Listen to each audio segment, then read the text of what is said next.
పిల్లలు తీసిన ఎలాగెలవన్నీ పరిస్థితికి వారంటీలో ఇంటికి తీసుకోరు. వాళ్ళ మీద తీసేసి తిట్టారు. మాకేంటండి మామ బాగున్నావా? పింఛన్ అందిందా ఈ నెల? ఎందుకని?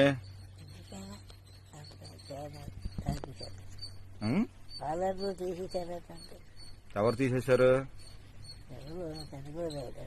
చంద్రబాబు నాయుడు తీశాడా? మరేంటి మరి ఎలా వెళ్ళి తెచ్చుకుంటావు పింఛను? నిలబడగలవా? కనీసం కూర్చోగలవా?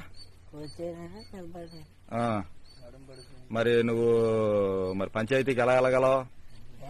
ఆమెకి భూమి పుట్టేయట్లేదు కదా, కొడుకు చూస్తున్నాడా, నేనే చూస్తానా?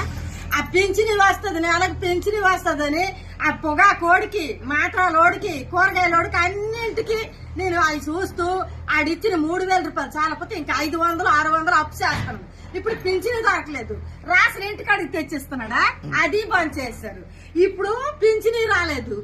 మరి ఇంకా నారా లోకేష్, చంద్రబాబు నాయుడు వాళ్ళు వచ్చిస్తారా? లేకపోతే ఇప్పుడు మా ముసలి దానికి పట్టుకోరు కానీ ముష్టి అడుక్కోవాలరా?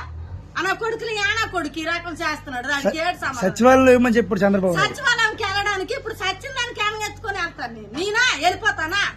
అన్న కొడుకు యానా కొడుకు వీళ్ళందరూ ఉసురుతాయి. తాడు ఓట్లు గెలుస్తాడా?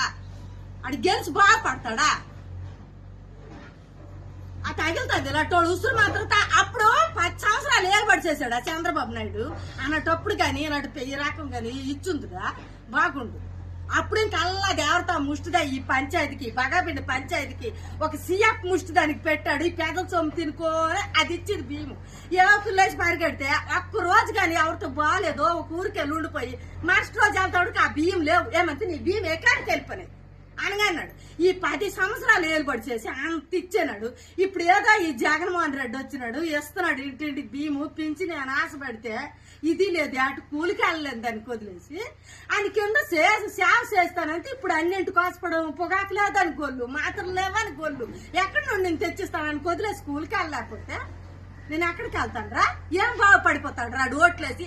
ఆయన కొడుకు అని ఎడుకొస్తే మొఖాన్ని ఊసేస్తాను.